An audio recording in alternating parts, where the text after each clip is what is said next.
2020, we think that we are actually start off the year with a much better footings compared to 2019.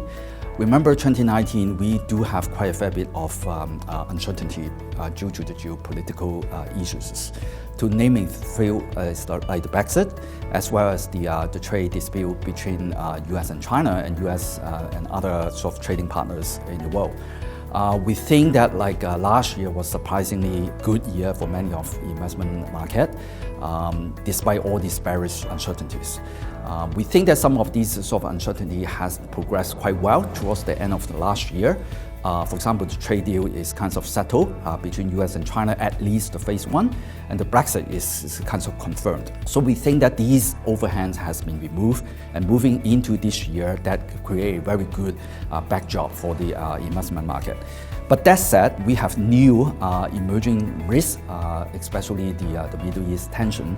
But we think that the scale of the impact is sort of more regionalized and smaller compared to the trade disputes globally, as well as the Brexit. In terms of the key driver, we think that the growth momentum actually is quite stabilized this year, given the overhang has been removed, especially the global trade situation.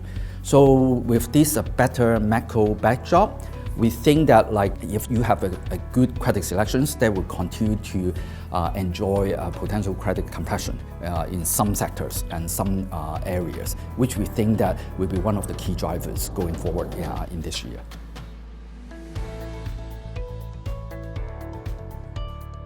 For the US and China trade agreement, the phase one that signed quite recently is quite well expected.